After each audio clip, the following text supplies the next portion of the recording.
అందరికీ శుభమస్తు. ఈరోజు హనుమత్ జయంతి. హనుమ అనగానే చిన్నప్పుడు మన అమ్మ మనకు భయం వేసినప్పుడు, నాన్న ఏం భయం లేదు, శ్రీ ఆంజనేయం ప్రసన్నాంజనేయం అనుకుంటూ పడుకో అంటూ మన భయాన్ని పోగొట్టే ఒక మంత్రం అమ్మ మనకి ఇచ్చి ఉంటుంది. శ్రీ ఆంజనేయం ప్రసన్నాంజనేయం, శ్రీ ఆంజనేయం ప్రసన్నాంజనేయం. ఆ ఆంజనేయ రూపం తెలియకపోయినా ఆ మంత్రంలోని భయాన్ని పోగొడుతూ తనకి ఒక తోడు ఉన్నారు అనే ఒక భావనతోటి ఆ బిడ్డ హాయిగా తన భయాన్ని పోగొట్టే వాళ్ళు ఉన్నారు అనుకుంటూ ఉండేవాళ్ళు బిడ్డలు. అలా మన అమ్మ ఆంజనేయ స్వామికి అంత దగ్గర చేసేసేవాళ్ళు అమ్మలు. మరి ఈరోజు ఆయన పుట్టినరోజు. ఆయన గురించి తెలుసుకుంటే ఇంకా సంతోషంగా ఉంటుంది కదా.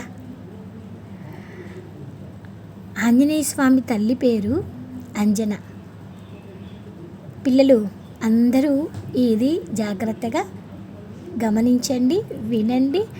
ఆంజనేయ స్వామిని మీ ఫ్రెండ్ చేసుకోండి, ఓకేనా. ఆమె ఎవరు? అంజన. అంజన అనే ఆవిడ అప్సరస, పుంజిక స్థల అనే పేరు గల అప్సరస. అప్సరస అయిన ఆవిడ మరి అంజన అనే పేరుతోటి వానర కాంతగా జన్మించింది. అదేమిటండి, పుంజిక స్థల అనే అప్సరస అంటున్నారు, మరి వానరకాంత అంటున్నారు ఏంటి అనే అనుమానం మనకి వస్తుంది. ఈ సంబంధం ఎలా కలిగింది అంటే,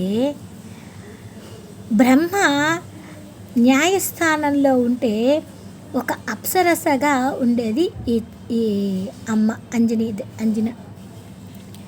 అయితే ఆమె బాల్యంలో ఒక మునికి తపోభంగం కలిగించింది. బాల్యంలో కళ్ళు ముడుచుకొని ఆయన ధ్యానం చేసుకుంటే ఒక వానరాన్ని చూసి ఆశ్చర్యంతో ఉత్సాహంతో ఆ చిన్న పిల్ల అయిన వానరం పైన పళ్ళు విసిరింది. అయితే హఠాత్తుగా ధ్యానంలో నుంచి ఆ ముని రూపము, వానరు రూపంలో ఉన్న ముని నిజ రూపం బయటపడ్డది. అంటే మునులు వేరు రూపాలలో ఉండి వాళ్ళు తపస్సులు చేసుకుంటూ ఉంటారు. ఆ ముని ఒక వానరం. ముని రూపం అలా బయటపడేసేసరికి కోపంతో, నువ్వు ఎవరితోనైనా ప్రేమలో ఉన్నప్పుడు వానరంగా మారు అని శాపం ఇచ్చాడు. పాపం ఆ తల్లి తను చేసిన తప్పుకి క్షమాభిక్షమ పెట్టమని యాచించింది. ఆ ముని శాంతపడి, వానరు రూపంలో ఉన్న ఆమెను ఎవరైతే ఇష్టపడతారో శివుడు అవతారంతో నీకు శిశువు కూడా జన్మించినప్పుడు, ఆ జన్మ ఇచ్చినప్పుడు ఆమెకి శాప విమోచనం కలుగుతుంది అని వరమిచ్చాడు. అందువలన ఆ శాప విమోచనానికి గాను ఆమె భూమిపైన జన్మించింది.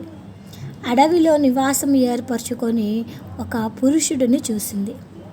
ఆమె అతని ప్రేమలో పడ్డది. ఆమె ప్రేమలో పడిన మరుక్షణం నుండే ఆమె వానరు రూపంలో మారిపోయింది. ఆ మనిషి అంజన దగ్గరకు వచ్చి తన నామధేయము కేసరి అని, ఆ వానరులకు రాజు అని తననికి తాను పరిచయం చేసుకున్నాడు. అంజన వానర ముఖం కలిగి ఉన్నా కూడా అతనిని చూసి ఆశ్చర్యపోయింది. ఓహో, ఇచ్ఛానుసారంగా వానరము మానవ రూపాలను కూడా మార్చుకోగలిగిన శక్తి ఉన్నది అని అబ్బురపడింది.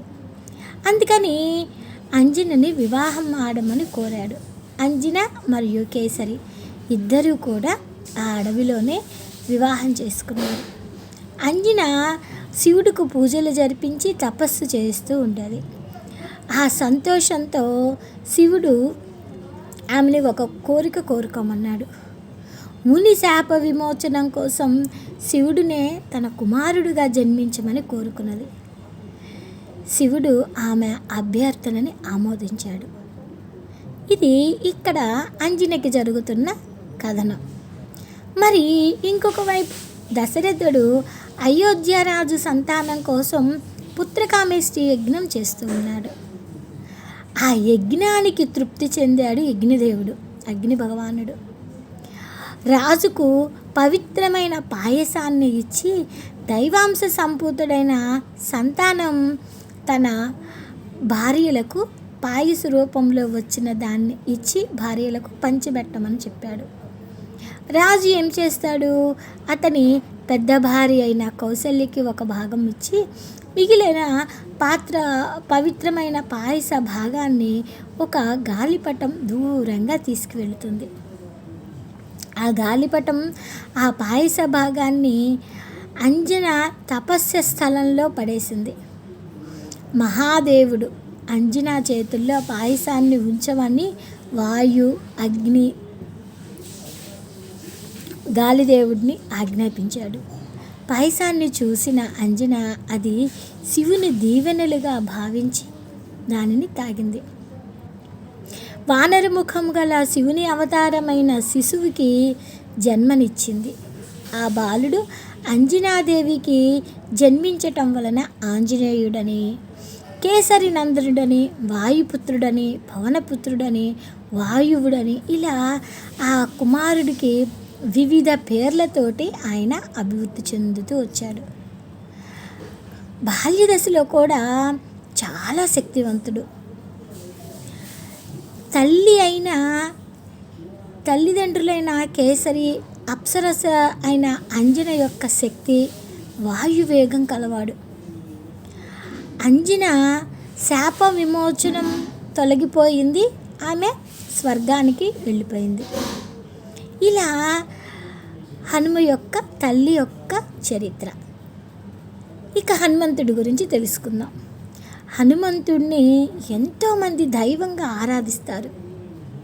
బుద్ధిశాలి, కపిశ్రేష్ఠుడు, సర్వశాస్త్ర పారంగతుడు, స్వామి భక్తి పరాయణుడు, రామదూత అంటూ ఎన్నో విధాలుగా అతన్ని కొనియాడుతూ ఉంటారు. తల్లి అంజనాదేవి కనుక అతన్ని ఆంజనేయుడు అంటారు. అతని తండ్రి శివపురాణంలో, రామాయణం, పరాహిర సంహిత మొదలైన గ్రంథాలలో వివిధ రకాలుగా ఈయన యొక్క జన్మ గురించి ముడిపడి ఉన్నది. హనుమాను 7 చిరంజీవులలో ఒకడు. శ్రీరాముడికి అత్యంత భక్తుడు. లంకారాజు రావణుడి బారి నుండి సీతను కాపాడి శ్రీరాముడికి అప్పగించాడు. ఇది హనుమ యొక్క జన్మ రహస్యం. ఇక అతని శక్తి గురించి తెలుసుకుందాం. అతను ఎంత శక్తివంతుడు అంటే జన్మతః బలవంతుడు, సంపన్నుడు అయిన ఆంజనేయుడు ఒకమారు ఉదయిస్తున్న సూర్యబింబాన్ని చూసి పండు అనుకొని తినటానికి ఆకాశానికి ఎగిరాడు. అప్పుడు జరిగిన ఘటనలో ఇంద్రుడు తన వజ్రాయుధంతో ఆ బాలుని దవడ హనుమపై కొట్టాడు. అలా కొట్టడం వలన ఆ బాలునికి దవడకి చొట్టబడింది. చొట్టబడిన వాడు అవటం చేత హనుమంతుడనే పేరు వచ్చింది. తన కొడుకుకి దెబ్బతిన్నందుకు ఆగ్రహించి వాయుదేవుడు వీచటం మానేశాడు. అప్పుడు బ్రహ్మాది దేవుడుల అందరూ కూడా హనుమంతుడికి అనేక వరాలు ఇచ్చి వాయుదేవుడిని శాంతింపజేశారు. ఇలా అతను అతి బలాక్రమవంతుడు అయ్యాడు. ఇక స్వామికి 9 అవతారాలు ఉన్నాయి. దేనికెత్తాడు? దుష్ట శిక్షణ, శిష్ట రక్షణ. వారి కోసమని పరాహర మహర్షి వాటిలో పరాహర సంహితలో వివరించాడు. శ్రీ ఆంజనేయం ప్రసన్నాంజనేయం, వింశతి భుజాంజనేయ స్వామి, పంచముఖాంజనేయ స్వామి, 18 భుజాంజనేయ స్వామి, సువర్చలాంజనేయ స్వామి, చతుర్భుజాంజనేయ స్వామి, ద్వాత్రింశ భుజ ఆంజనేయ స్వామి, వానరాకార ఆంజనేయ స్వామి.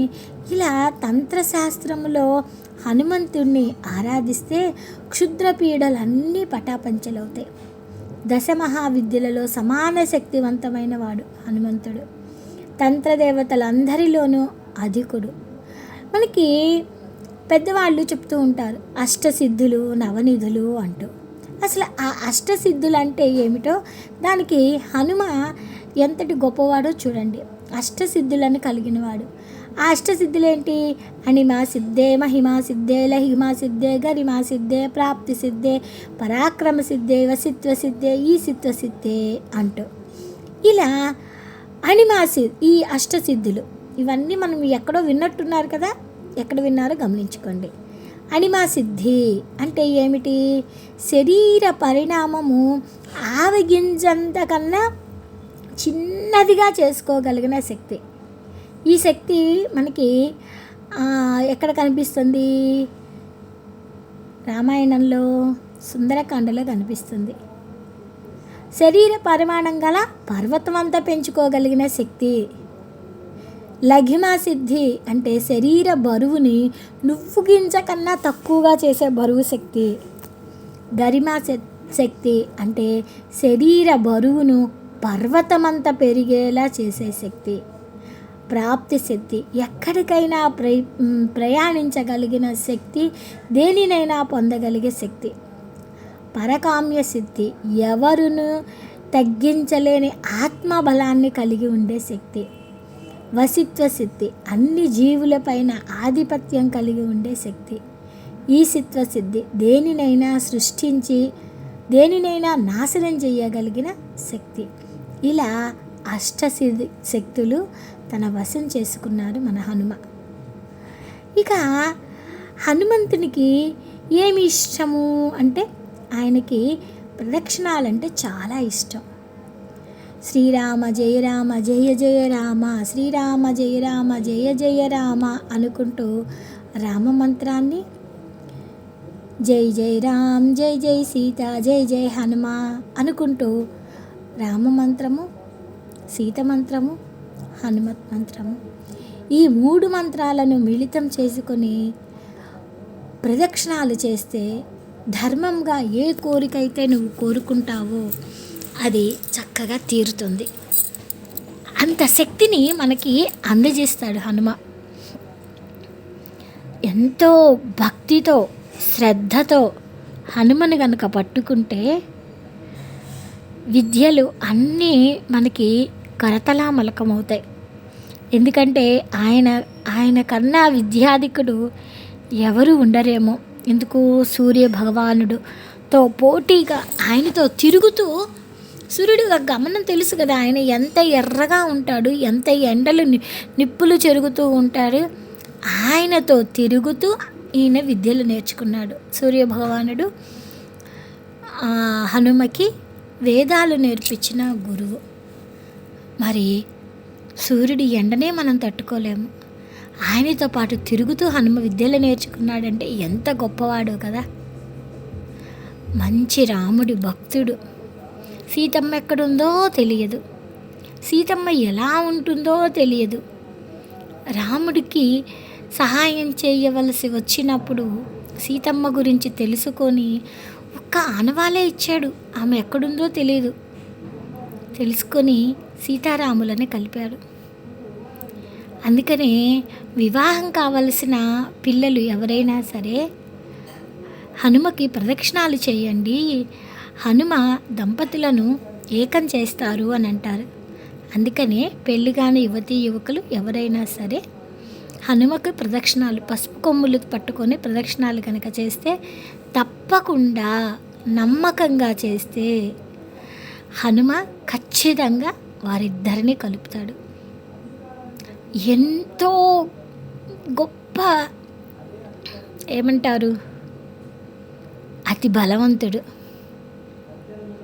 అంత బలవంతుడైన హనుమ గురించి చెప్తూ ఉంటే నాకే మనసంతా హాయిగా సంతోషంగా ఆ హనుమ యొక్క సుందర రూపాన్ని అలా చూస్తూ ఉంటే ఎంతో మనసుకి హాయిగా ప్రశాంతంగా అనిపిస్తుంది కదా.